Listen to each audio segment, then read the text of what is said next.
You're listening to an Airwave Media Podcast.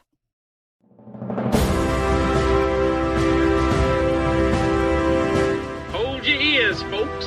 It's showtime. People pay good money to see this movie.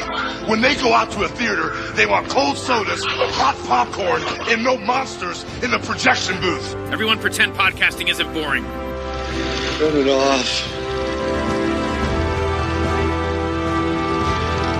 Turn it off.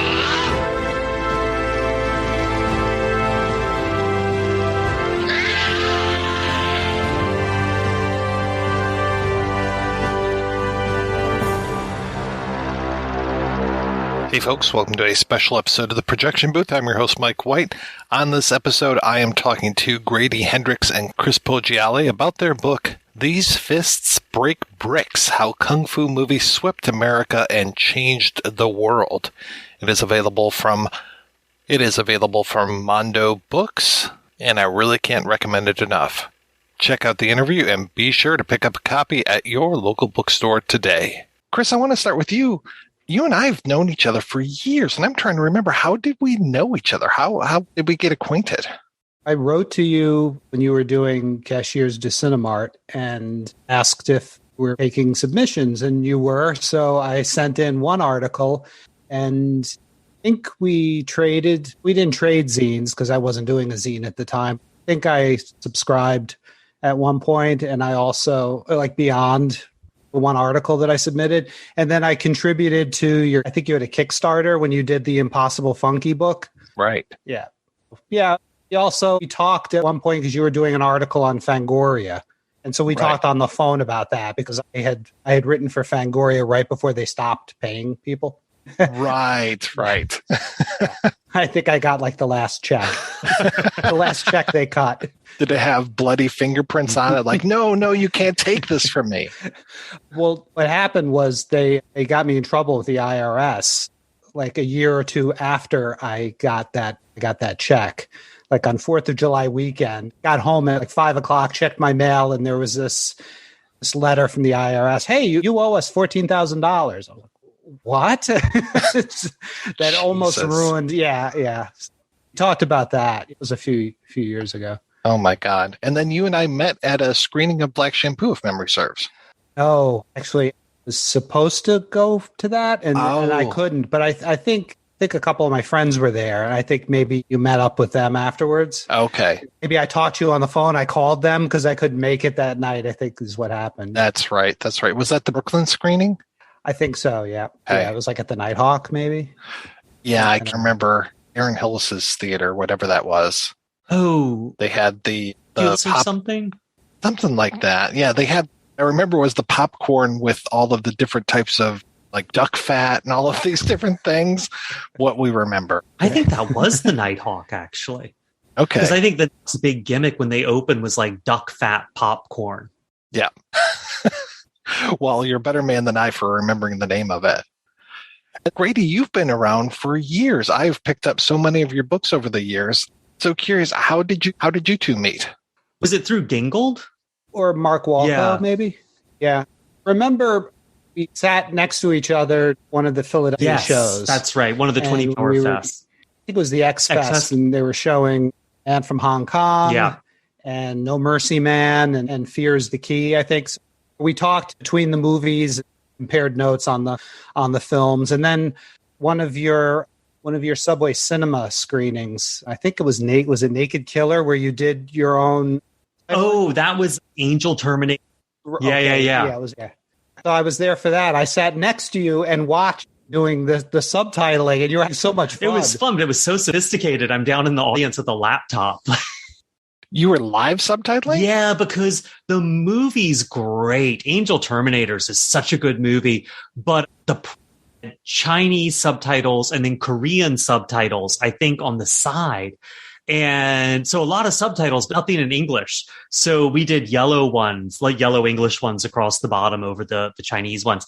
And I just like tweaked them a little just because, I mean, it's Angel Terminators. Like I'm not really hurting the performances a whole lot. I was looking stuff up on Temple of Schlock, like ads and things like that before I knew it was you. It was more like anonymous or something. I just never made the connection between you in like Meat Space and you online, because that site's a great resource. You spend way too much time making it good. That's right. You know, when you moderated the interview with Jimmy Wong Yu, I had to get all the stuff about New Spartans from you, because you had mentioned it very briefly, I think. And then I needed you to sort of brief me on New Spartans, because I had never heard of it. Yeah. And I had talked to, I don't know if I even put it up on the website, but I sent you some quotes, I think, from Patrick Wayne, because I had interviewed Patrick Wayne about that. And I think we got Jimmy Wong Yu to admit on stage to yet another fight. I've never interviewed someone who loves talking about fighting so much. In that interview alone on stage, he talked about fighting with Oliver Reed during New Spartans. And then also he was really sad at the end because he was like talking about being in a bar in Shanghai or something. And these kids were ragging on some director, and he like stood up for the director or the movie or something, got in a fight with them. And then he's like, oh, and then the police had to come. And then he got really sad. And he's like, you know, they used a taser. And it was like he would have won if they hadn't cheated. You know, he was so down. The guy's like in his 70s. You've already mentioned quite a few titles that are in these Fists Break Bricks, how Kung Fu movies swept America and changed the world. But how did the project come about? How did you guys decide, like, this is a book that we're both going to work on? I mean, Chris was really, I mean, if I'm remembering correctly, you were like, I like the Paperbacks from Hell thing you did. I've got this collection of stuff. I think there's a story here. We started talking and there was, and it got a little out of hand. The avenues we went down and the materials we found, and especially Chris really dug up like some amazing stuff and did some great interviews. And like, it just kept getting bigger and bigger. We just kept rewriting the book to accommodate all this stuff. And I actually wish we had another pass or two at it. I think there were things we could do to sort of smooth it out and strengthen parts of it and stuff. But at a certain point, no book's perfect. You kind of like, you hit your deadline, you know, this is the book. I mean, that happened with Paperbacks from Hell, and it happened with this. But yeah, I mean, that was really Chris just being like, he had all this material and was like, there's a story here. There's gotta be. Mike Gingold's book, Ad Nauseum, when that came out 3 years ago, been involved with it just kind of on the fringes of that. Helped him get an interview with Terry Levine for that book, and I contributed a couple of the ads. But I was involved with it, and I liked the book quite a bit. I liked the format of it, but because it's all newspaper ads, I thought, you know, if it'd be something like this for martial arts movies and mix in posters so there's color. So there's more color to it, because the coffee table book and then more interviews, because I really liked the interview that he did with Terry Levine and with Wayne Weil. That was really the beginning of it. Was I imagined coffee table book with a lot of movie posters and ads and some interviews. And in talking with Grady, because I called Grady one day and said, you know, is there an idea here? Because I pitched it to a couple of other publishers and they were like not into it at all. And I was telling them, I said, you know, I have a feeling nobody's going to listen to you when you say, you know, I have a feeling. I think they had just announced that Shang-Chi movie was going to be. And I said, well, it might take 2 years for it to get made. They hadn't cast Shang-Chi yet. You know, there's going to be a real comeback in martial arts movies, and it would be great to have this book come out then. And so I talked to a couple of different people and were underwhelmed. So I called Grady about it, and we talked, and in talking, it became immediately more than a poster and ad book. I mean, because Grady liked Mike's book also, but he said, you know, there's a story here, whereas there's not really a story with the movie ads, and the movie ads are just going to go chronologically, whereas there's a story here. And especially if we take it, because I remember Grady said, I'm really interested in the idea of doing it from the American, you know, from the U.S. point of view, way these movies came over, and there's like an exchange, a cultural exchange going on. And so it grew from there. I don't know how Chris feels about this. I imagine he parks his car kind of in the same garage, but I really hate cultural coverage and writing that talks about culture like it's some kind of organic animal. In the 70s, you know, martial arts movies became big. It's like, no, they didn't. That didn't just happen. A martial arts movie became big. Like there was a first one. Someone did that. And then other people came second and then third. Like, it's a very vague, hand wavy thing you see sometimes, especially when people write about movies. And I get why they do it. As we sort of saw with this, once you start digging into the research, it just becomes almost infinite at times. And pinning down the facts can be really, really difficult. But I think it's really important. I think it's really important to say, in America, Five Fingers of Death was first. Then came Duel of the Iron Fist. You know what I mean? And just to break that down, I mean, I think it matters. And I think it also, we look around and we're all film fans, and we look at what happened to movies and movie going in sort of the late 80s into the early 90s, VCRs getting so popular and the sort of grindhouse movie going experience going away to some extent. Now, in retrospect, you look back and you're like, well, it didn't go away as hard and fast as we thought it did, but it went away in certain neighborhoods. There were still crummy theaters all over New York City in the 90s, but the ones on Times Square were gone. The famous ones were gone. Why? And I think that gave us kind of a natural end point, because we realized that sort of in the same period in the late 80s and in the early 90s, not only did cities across the country start realizing that they were missing out on tax dollars by letting these crummy theaters take up valuable midtown real estate and urban real estate, but also TV stations. When Reagan changed the FCC rules that you could have more than X amount of minutes of advertising back to back, stations were like, it took a few years, but they were like, wait a minute, why are we paying to show packages of movies late at night when we could sell that airspace to ThighMaster? And then I feel like there was a real backlash around then, which was, and this is the first moment where I really knew this book was going to be something, because Chris sent me these articles he found about this Easter Sunday riot in Philadelphia during a screening of The Last Dragon. And it wasn't really during a screening of The Last Dragon, but The Last Dragon screening got blamed for it. And it was, basically Black kids who were all out on Easter Sunday, hanging out, having a good time. And the movies were sold out. Kids were getting rowdy and the theater lit out. It was like The Last Dragon and Friday the 13th Part 6. And some kids rushed the door to try to get in. And it just turned into a big street rumble. And these things happen. Windows got broken, property got damaged, but the police came down with this iron fist, these martial arts movies and blah, blah. And the implication was you couldn't control your kids. Kids would see these movies and get out of control and be inside. And what you read between the lines was Black kids would see these movies and go out of control. And that's really, and Chris sort of put it together, and we realized that was sort of a starting point for this thing in movie going where you'd see with colors, there's Sean Penn, Robert Dowling, but really you'd see it with Boys in the Hood too, and New Jack City, where people would want cops in theaters because they thought these Black films would cause all this spontaneous violence. And so all this stuff sort of came together, these movies getting a reputation for being violent and real estate, people wanting to make more money off their real estate in an urban level. And then, the movies going off the air. And video becoming much more widespread and cheaper, all sort of converged to end this. But, it takes a while to put all that together.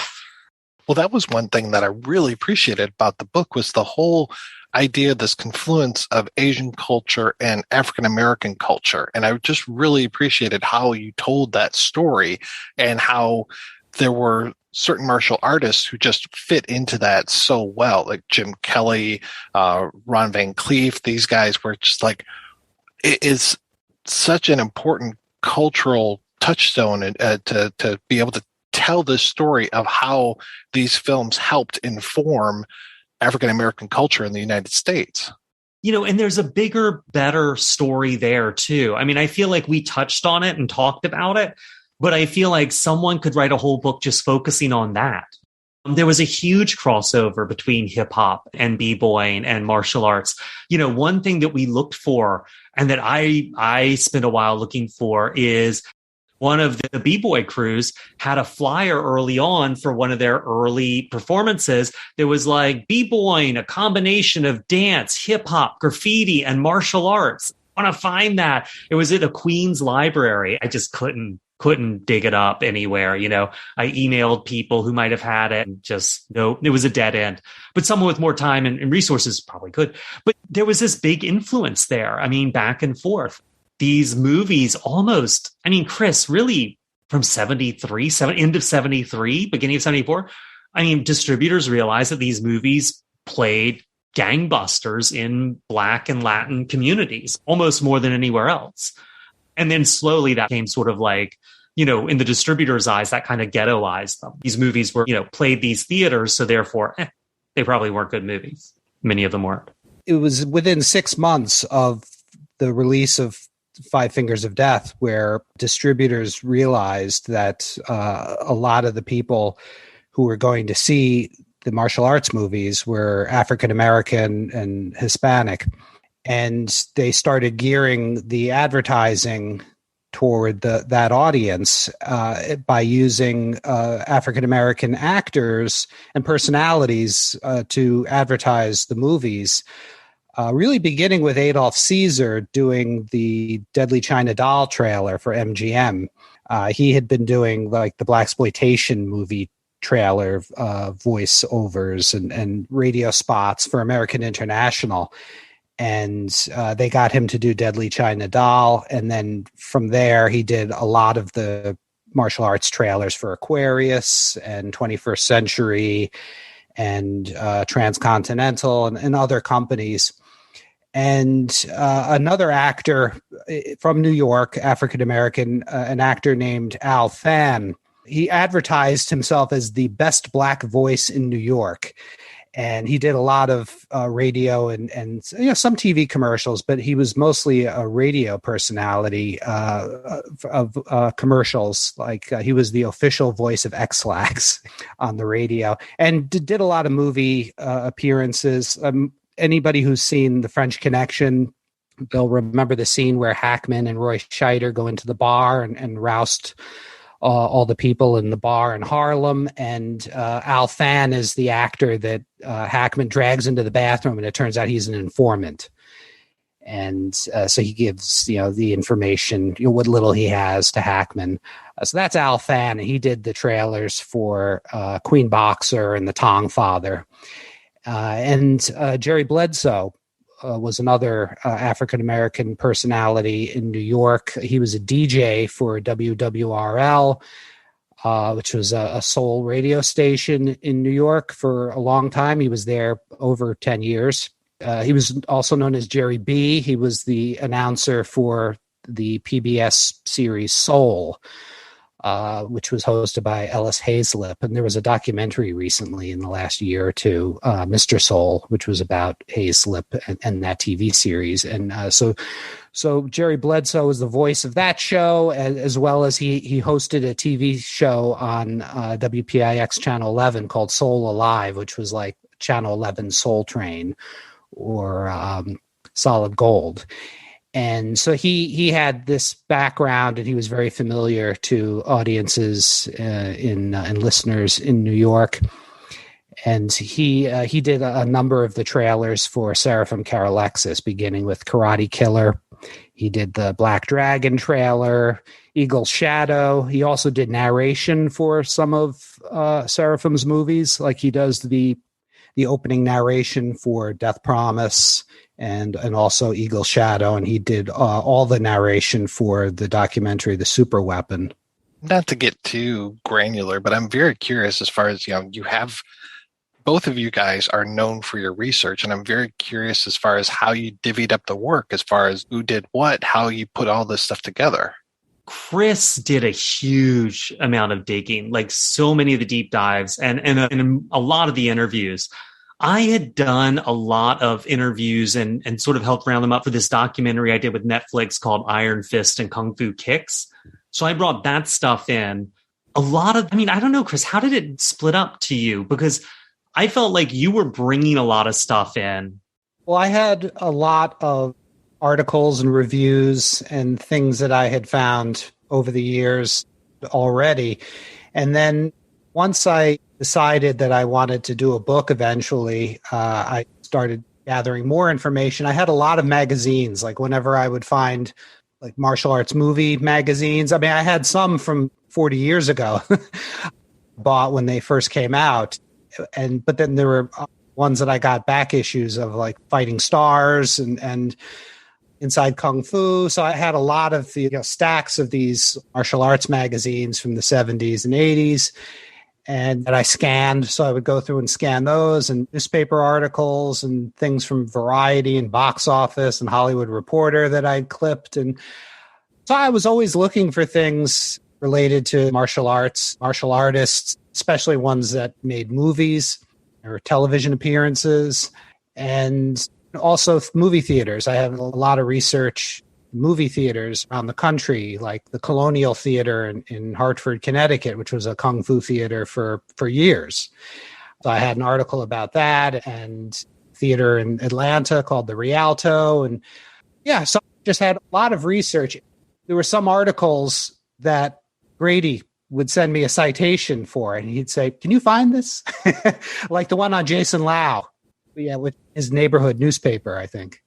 Well, that was because I think I met Jason at that wasn't Urban Action Expo, although I did go to that and meet a bunch of people. It was like the Mega Action thing out in Atlantic City, which was wild, man. It's like this giant kind of martial art convention for 2 days at a casino out in Atlantic City. It was like the middle of winter. It was like January 2020. And I went out there with the martial artist named Vincent Lin, who I knew a little bit through doing Subway Cinema, and then Rick Myers. And we shared a condo, and we'd go over to this convention every day. And it was just like meeting so many people, but also like, they had like a big formal dinner where Curtis Sliwa gave a speech, and Joe Piscopo like sung New York, New York. It was just weird. It was very hallucinatory. There was a moment where it was like, Cynthia Rothrock and Don the Dragon Wilson and Bill Superfoot Wallace were like dancing together on the floor. It was like just surreal. But I did a ton of interviews there also. And so it was like really, and also like meeting people was really essential for this, especially with Black martial artists. Like, I think a lot of them are used to being misrepresented to some extent, and they're a little wary. People I was meeting were a little wary about the press, martial artists in general, I should say. And meeting them and letting them see your face and listening to them and all that was kind of important to get their cooperation. I mean, I think I did a 6-hour interview with Dennis Brown after I met him, like in 2 parts at Urban Action Expo, and a student of Ron Van Cleef's I talked with for hours and hours. And like, if I hadn't met them in person, I don't think they would have done that, And then they led to other people like Glenn Perry, who's one of Ron Van Cleef's students, introduced me to Vic Moore, who did a really long interview. Vic Moore is a really nice guy. Moore's got a lot of stories. And I thought we were getting to the end of the interview, and I asked him about Trudy, who had been mentioned in like a line in an article, who was a chimpanzee. He had taught karate. Or no, he taught, I think it was karate too. And man, I got Trudy stories for like an hour, which were incredible. I mean, really incredible, but also like, there's only so much room for Trudy in the book. But, one of the things with this project that was like Chris was saying, just accumulating this material and collecting it and finding and scanning it, like wrestling this material was a huge undertaking. And there was so much reading, like Jesus Christ. I feel like I've read every issue of Deadly Hands of Kung Fu by now. So I grew up in the 70s. I think you guys are probably somewhere contemporary mine. I just didn't really realize how ingrained martial arts were in culture, and just thinking like when I would see some of these ads, especially the comic book ads that you featured in one part, I was like, oh yeah, I know this completely. And then it started me thinking of like, oh yeah, like Chinese throwing stars were such a big deal, and like they were outlawed, and like nunchucks, everyone was just like, oh, nunchucks are so deadly and get those out of the schools. Not that anybody in my little white bread neighborhood, had nunchucks, but it was just amazing to see and to recall how ingrained that stuff was with popular culture. And you guys just really captured that. Like I've tried to explain that to people before, how major this was. I mean, you talked about Shang-Chi coming out, and it's like, yeah, integrated it into comic books. People were trying to cash in on it there, on television, on songs. I mean, just amazing that you managed to encapsulate that whole world of how important that was and how much a part of our DNA that became. It's funny going back and looking at the progression of how it really just seeped in, and then there was this explosion, really. Around even like in 1972, it's there, but hasn't.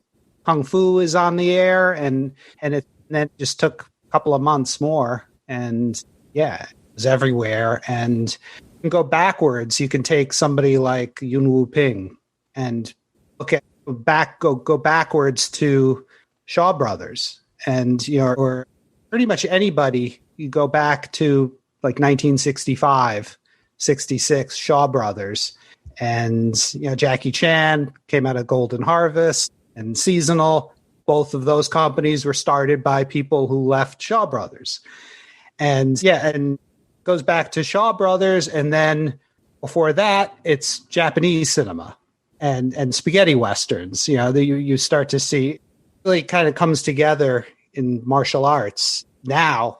See housewives doing fights in movies, and everybody is trained in martial arts in movies now. Like every other movie is about hit person, is a hired killer, and they have martial arts training of some kind.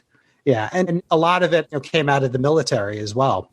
Like Chris is saying, so like everyone does martial arts in movies now. I mean, everyone. John Wick is basically like a martial arts movie. Yeah, Gun Fu. But that stuff's roots were so crazy and misinformed and weird. Like, because we didn't know much. Banning throwing stars and nunchucks, that was all based on articles that were unsourced, that appeared in like Newsweek and stuff, where a police officer, I've seen men, those nunchucks are used to strangle a police. No, he didn't. He never saw that, The New York Times like precipitated a full-on police crackdown in Harlem in 66, I think, because they published these completely fabricated stories about the Blood Brothers, a gang of karate experts who were out to kill whites. Like, they've never apologized for that. And it was just baloney. And so this stuff just sort of like has, and then one of the things that we sort of realized putting this together, because one of the things Chris and I went up spending so much time on is that in the beginning part, because we were like, we got to know even if it's not in the book, we've got to know what was here. That stuff, though, you look at this, how sort of at the turn of the century, judo and jujitsu, which were kind of used interchangeably here, came over and became this big fad, the early 20th century. And then that all ended with the internment camps. And, and judo continued on, but I mean, really wiped out a page and sort of had to start over. And that's wild to me. You got Theodore Roosevelt doing judo in the White House. You've got these Japanese judokas coming over and just like whipping ass on these sort of like in these public fights. And it's a real part of the culture. You've got something like 20 something dojos in Southern California, and then boom, it's all gone in an instant and has to rebuild. I mean, it's wild. And so we've always had in the States a sort of love, hate, fear, embrace of martial arts. And it's a very strange back and forth, I think. I love the way that you take things through and you have these little, let's call them pit stops. So like talking about Carl Douglas and everyone was kung fu fighting, and like that's amazing to hear the Carl Douglas story. One of those moments that you have in the book that just floored me was something that I've always been endlessly fascinated about, which was all of the clones of Bruce Lee and just having all of those different actors and as much information. And I think there was at least one guy where it's like, we don't know that much about this person. There were so many other people where it's like, oh yeah, here's the story of this guy. I never thought I would be able to read that much information about these people that were in these Bruceploitation films. Nothing almost cause a brain aneurysm more than that Bruce Lee directory, the Bruceploitation directory. And we were both really determined to do that because we were both like, there needs to be a list. Like even really good books. There's a great one that I use some for reference, and I can't remember the title, which just makes me useless, but they didn't even have everyone listed. And it's like someone needed to make a list. And man, it almost killed both of us. I think there's a book from the last couple of years I think it's called Re-Enter the Dragon. Yeah, it's funny because Grady said, I'm gonna just dive in Bruceploitation stuff. And halfway through, you were like, oh my God. Even just talking about it, we'd be like on the phone being like, Bruce Ley, which Bruce Ley? Like Ley, Lei, like who are you saying? It was so confusing. Right, because I was saying Bruce Lie. I mean, Bruce Lee. It's all Bruce but it's Lee. spelled L-I. Yeah. Right. So Grady thought I was talking about L-Y. So after a while, we would just spell out the last name. Like Bruce L-E or Bruce L-I or Bruce L-Y. And through all of my posters one day, hours. We still don't know who Snapper Lee is, right? Yeah, and some of these weren't real people. Some of these were Asuaki Karate as Sonny Bruce and Bruce Lee. I mean, it was just like so... someone just slaps a title on a movie poster in 1976 and they don't know how much work they're creating for Chris and I in 2019. And that was actually my favorite part of the book is when Chris was showing me all those Jorlane Bennett made up like credit blocks that were just like Wayne Wiles' name backwards or, the Helios Bold, the name of a font. Like, what did it matter? They didn't know who was in these movies. So they just fabricated credits to make it look like a real movie. I asked Wayne, one of the movies is directed by Ted Knight. And I said, oh, it's a joke, right? Somebody was a Mary Tyler Moore fan. He goes, no, that was one of our artists. His name was Ted Knight. So much stuff that didn't even like make it in the book. Like one of the things we tried to do was do interviews with a lot of these artists. And so, there's very little info in there about Marcus Boaz. We just ran out of room. There's nothing much in there about Tom Tierney, which I find fascinating that Tom Tierney was like this fabulous, like really wealthy, really successful commercial illustrator who did these posters and then found insane fame and wealth doing paper dolls after that. Like, I mean, paper dolls made Tom Tierney's life. His life story is really, really interesting. We talked to some of his nieces and nephews. And they loved him. And like he wound up moving down in later life when he got sort of a little older and had health problems and couldn't take care of himself. That's kind of fascinating to me. But like, we just ran out of room. The layout of the book is so good. And I'm curious who did that and how long did that take? A very long time. That was Craig Oldham, right, Chris? Craig Oldham is a British designer that Mondo brought on board. And they really like dove into this thing. And the layout of this, you have to work really, really closely with the designer because even like where the text breaks to fall onto a next page can throw out off the layout. So it was hard. The layout was really, really hard. I mean, I think there were basically 3 days where we were on a Zoom call for, I think one day it was 16 hours, one day it was 12, and one day it was like 11, 3 days in a row. Just going through the layout to correct captions to, okay, we know there's a higher res version of this poster in this, 42 gig Google Drive we were all sharing. I mean, just that kind of stuff really was brutal. And that was tough. The layout was hard. I don't know if anything could surprise you too, because you have done so much research over the years, but was there anything that you found while you were doing this book where you said, holy shit, I had no idea this? Oh, hell yes. I want to hear Chris's though, because I've got tons. One of the, many surprises and I guess shockers or whatever, like really opened our eyes when we were doing the book. When I went into this, I knew that there had been a lot of women involved with the journalism side of martial arts movies. I had read the magazine Martial Arts Movies in the early 80s, and I had not really made the connection until I started going back and looking at the issues, and I saw that the top 3 editors of the magazine, Sandra Siegel, Lucille Tahiri and Neva Frieden. And I thought, oh, well, that's interesting. But then I remembered that that there had been fanzines in the 70s and early 80s. Like Karen Schaub had done a fanzine called The Jade Screen. And before that, she had been involved with one called Fangraphic with two other women in Florida, Wanda Butts and Rebecca Hall. And they, Rebecca, well, actually, no, it wasn't Rebecca. Karen went on to write for martial arts movies for Sandra Siegel and Neva Frieden and Lucille Tahiri. And there were other writers, like Jessica Amanda Salmonson, who is a science fiction writer. She did a lot of writing about samurai and ninja for these magazines and for fanzines. And she was also a trans woman in the mid-70s who documented that in a fanzine, in a science fiction fanzine in the mid-70s. So there were a lot of women. Also, Sydney Filson, who made a name for herself in the fitness field. She had a book about jumping rope for fitness. And she had been married to Owen Watson, the martial artist, and had been in a couple of movies with him, and also became a novelist. And so she had a diverse background. She was an editor of a magazine called Dragon, that was a British magazine that had a short stay in the United States. There was a U.S. version of Dragon, and she was the editor of that. She won it she won the editorship in a contest.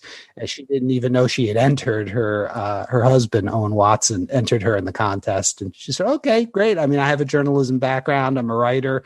Sure, why not? And I'm a martial artist." I mean, she had studied with Ron Van Cleef and with Frank Ruiz and a number of the martial arts instructors in New York. So she seemed like the perfect fit for that.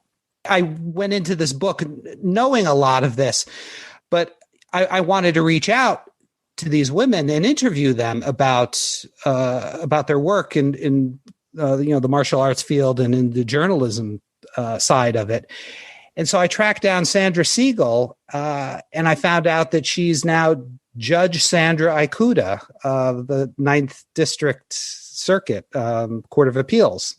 She's a Court of Appeals judge since 2006. She was appointed by George W. Bush.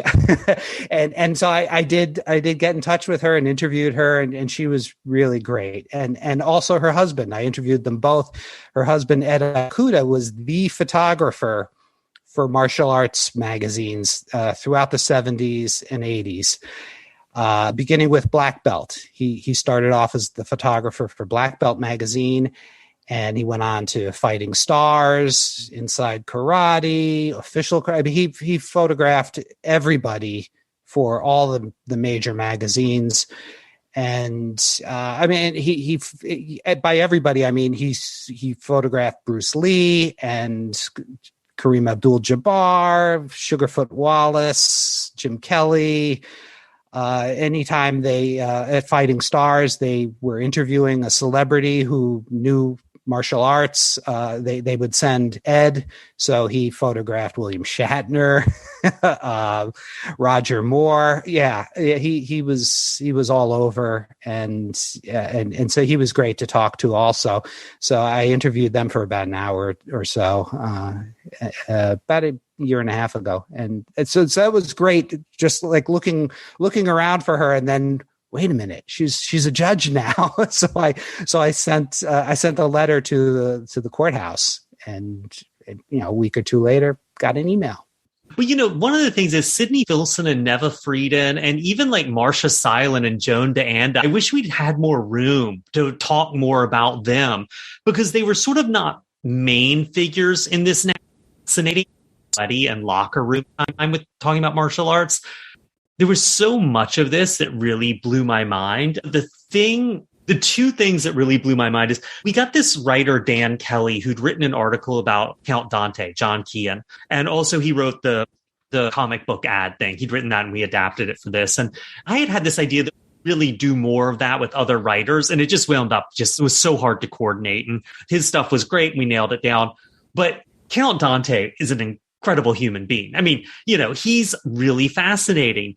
He started as this guy who really helped integrate the United States Karate Association. He really was a significant presence in Chicago. He hit hard time. I mean, he really turned into sort of a parody of himself.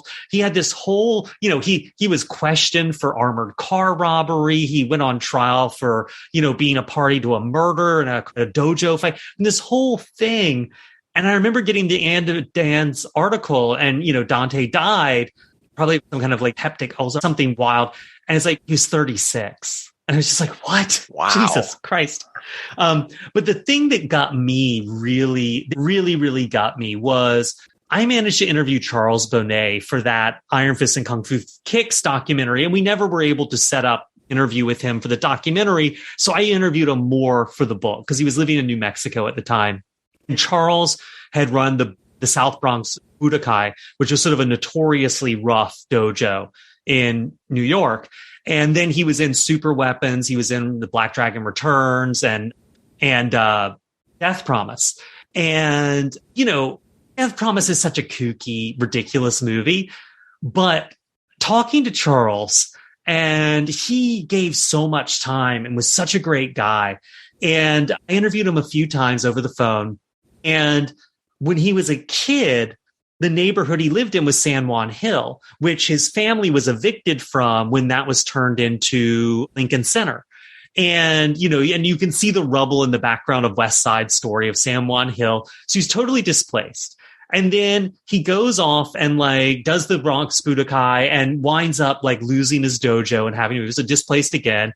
Then he does Death Promise, about, fighting homelessness and all this. And then he actually literally wound up homeless on the streets, and his students really came and sort of picked him up. And it was sort of this amazing narrative. And Charles died while we were writing the book. And that really got to me. I was rewatching Death Promise and, just for the book, and that corny opening narration about greedy landlords and all this, man, it just hit me. I was like, that's Charles's life. And it just, man, I just bawled like a baby I'm probably the only person to ever cry over Death Promise, but there was something about this book where these corny, cheesy, low budget, cheap movies that were made to make a buck became bigger than that in some respects and in some people's lives, and people's dignity got wrapped up in them and the stories they told about themselves. And you can see it in some bits of The Deadly Art of Survival. You can see it in some of Ron Van Cleef's movies. I see it in Death Party. You just see it from time to time in these movies. And it's just, I don't know. That's the thing that got to me the most about this book, is watching how these movies sort of intersected people's real lives.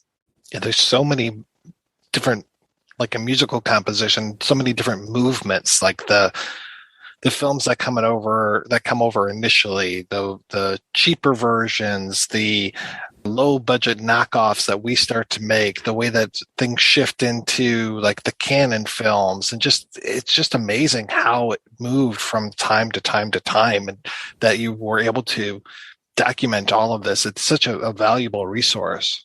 Some of this stuff, it's like watching Black Samurai and just sort of knowing where, Jim Kelly, I don't want to have dinner with Jim Kelly. He's an amazing artist in what he did and a really significant figure, but he's also, you read enough interviews with Jim Kelly and you're like, oh my God, this guy, he just won't quit, But that was the name of the game, right? That kind of self-promotion and all that. And I think he saw Muhammad Ali do that, and he saw Bruce Lee do that. And he was like, well, I'm going to do that. And he just didn't have the touch they did. Made that stuff sound cocky, but not arrogant. And, I don't know what it was, but to watch him in Black Samurai and just to know sort of where his career was at the time, it's so depressing. Trying to watch Hot Potato, some of the other films, it's like, my God, what happened to this guy? He was so talented. And you see it happen a lot with people who aren't actors. First off, you see it with martial artists, I feel like, or even with sports figures or music figures who get into movies and acting and things. They wind up trusting. They're suspicious, right? They feel like they're in somewhere there. It's a new environment. Someone's going to rip them off. and they wind up inevitably trusting the exact wrong people and not trusting the people who they should be trusting, and it's hard to make that call, but you're like, oh, so-and-so turned down this role, but wound up being in this one? Like, what? I had no idea about those Cato films until I read about them. I had never run across those before. Talking about picking at the corpse, right? Those played for years. And that story of Marco and Larry Joaquin was one Chris brought to the table in the beginning, and like my head exploded. Yeah, I met them through my blog. They needed some research about those Green Hornet movies. And so they noticed that there were some ads on my blog that were related to those films. So they said, oh, do this for fun. It gets slow. And I sometimes spend, 7 hours going through articles and databases and newspaper ads and everything. So yeah, no problem. You don't have to hire me. I'll gladly do it. By the way, what's this for? And they said, oh, it was Marco I was talking to. He said, my father was a distributor. I said, oh, did he run Transcontinental? Yeah. How did you know that? I said, oh, among other things, Cannibal Holocaust, was a Transcontinental release. And yeah, so we just started talking. And so I ended up interviewing Larry and Marco and became friends with Marco and got together with them. And yeah, it's just so much information about those movies, 2 Green Hornet movies. And then like Grady mentioned earlier, Yasuaki Kurata being renamed Bruce Lowe. That was Marco who did that. He said, hey, that guy looks kind of like Bruce Lee. Why don't we call him Bruce Lowe? His 14-year-old is, hey, Dad, you should come up with something else for this movie, some other way to promote this movie. It was a Sonny Chiba movie called The Executioner. And they cut the trailer together and they were watching it. They needed something. And Marco would write the trailer copy. And he said, how about Bruce Lowe? So just named him Bruce Lowe in the trailer. And then they had another movie that he was the star of. So they put his name on the poster for that. So all these stories that I wondered about, like where did Bruce Lowe come from? You guys have any idea how they came up with the Ezekiel 25:17 speech for the beginning of The Bodyguard?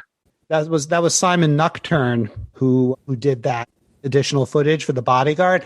I asked him about that. He said he was pretty sure that came from Terry Levine. Or Wayne Weil. It was somebody at the Aquarius office brought that in. And I don't think I asked Wayne or Terry about it, but Simon, pretty sure it came from them. And he was on the shoot, all that stuff in Times Square and at Aaron Banks' studio. He was telling me it's all handheld camera because you can't put the camera on a tripod and you need to go through the city. You need to get a permit. So he got a cameraman, couldn't remember his name, but he said it was a big German guy who had no problem holding that camera and real steady with, that's what I needed. I couldn't put it down. So we had to have a big guy carry that camera through Times Square and up the steps into Aaron Banks' studio. That was like the most important thing, was somebody who hold that camera and keep it steady. But yeah, he was pretty sure it came from Terry. Are you guys doing any sort of touring or promotional stuff around the book? I think we are. Yeah, we're doing FantaFest. And I know there's stuff after that. I just don't know when it is yet. I think we're waiting to hear. Do you know, Chris? No, I just know that there are some screenings at Fantastic Fest, and we're doing a bingo game that's like a martial arts related bingo game. And then we're supposed to do appearances at some of the Alamo draft houses, but nothing is set up yet. No dates, but it's probably going to be Brooklyn and Yonkers. And then there's some talk about going to Dan Halstead's theater in Portland. And I just noticed last night, I think he had his first Kung Fu screening in a year and a half. He showed Mystery of Chess Boxing. Of course he did. Why wouldn't you? Where's the best place for people to keep up with the book and these events?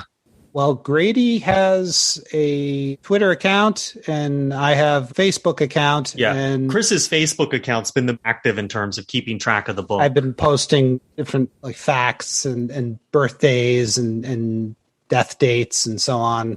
The last post I did was on Saturday. It was the 40th anniversary of Chinatown Kid showing on Channel 5 for the first time. Drive-in movie. been doing things like that, tying it in with the book. Yes, at some point they'll put some of these things on through Mondo's Twitter and Facebook page. They'll send out that news as the dates are established. Like, you don't know really what night the screenings for Fantastic Fest. Yeah. But as they come up, yeah. This is a little unfair to ask since your book hasn't even come out yet at the time of this recording. But what are you guys working on now? Right now, I'm writing the book, my novel that's coming out next summer. I've got a screenplay for Horror Store, a book I did about a haunted IKEA that I'm wrapping up. But like both those are due this month, so I'm like sweating bullets over those. I wrote a book a couple of years ago with Mike Gingold, which is about the Warriors and making. Talk about a controversial screening, right? Where they were killing each other at those screenings. There's a whole story behind that. It wasn't published, and now it's going to be published next year in the spring.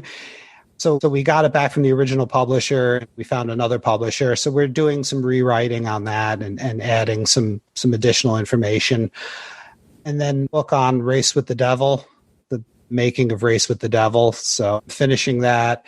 And I'm also, one thing came out of These Fists Break Bricks was I fell in love again with Japanese movies, which I always enjoyed. But I wrote this section on the Street Fighter. Was really written a few years ago. The foundation of it was written for the Blu-ray set for Sister Street Fighter. And then I took out some stuff and added a lot of additional things. And Grady really likes the Sister Street Fighter movies. Grady, I don't think you're a fan of the Sonny Chiba films. Yeah, he's not my wavelength. I recognize his genius. He's just not my preferred flavor. So Grady was like, please take the Sonny Chiba section, work on that. So I took that just talked earlier about falling down different rabbit holes and going off on tangents. And I just went way out on this Japanese tangent. And so I'm coming up with an idea for a book on Japanese cinema. That Street Fighter section was, I think, twice as long before I got to the book. I mean, the level of detail was amazing. It encompassed also samurai and Yakuza movies from the 60s and Paul Schrader's screenplay for the Yakuza. So I was able to take that and then expand on it for an essay that I wrote just a few weeks ago for The Deuce, which is a monthly movie series that both of us introduced shows for. I know Grady introduced Raw Force screening and also Queen Boxer. So yeah, that's like every summer, like Grady would do the July screening and I would do I would do July and Grady would do August. And so Joe Berger, who's one of the organizers of The Deuce, he came to us and said, another summer where we can't have any screenings at the Nighthawk. Would you guys be interested in writing blog posts for us? Chris, if you can do July and Grady can do August or vice versa. And I said, yeah, okay. So what do you want to do? And you could do anything but Kung Fu because Grady is doing something about Mad Monkey Kung Fu to tie in with your book. I said, okay, well, I'll do samurai movies to tie in with the book because we have a little section on samurai and karate movies. So it worked out really well. So mine went up a few weeks. Mine's going up in 2 weeks, I think. Double feature of Mystery of Chess Boxing and Mad Monkey Kung Fu. Well, Chris and Grady, thank you so much for your time, guys. This has been fantastic. I can't tell you how much I love the book, and I hope everybody picks it up. It's a perfect gift for Christmas. Everybody needs to have a copy of it on the bookshelf. It is such a great resource. Thanks, man. I really appreciate it. Yeah, and thanks for having us on the show.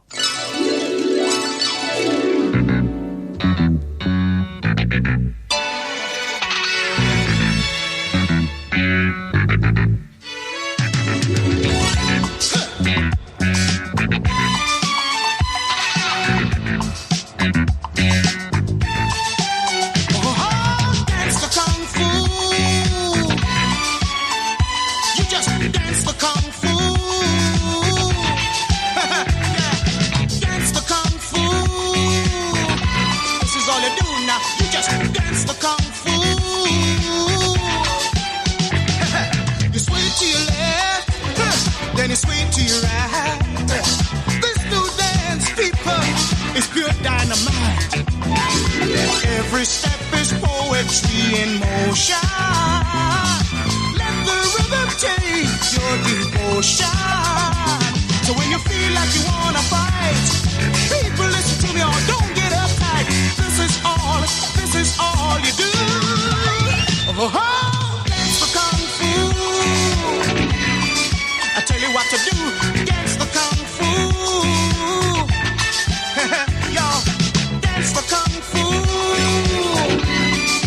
That's all I do, dance the kung fu. You put your hand to the hand, then you make a little stand. You jump and you dip, you back up stiff. Moving with the grace of a butterfly. Take yourself away on a natural high. If you feel like you wanna fight, listen to me people, don't get uptight. This is all you do. Oh, dance the kung fu. This is what you do.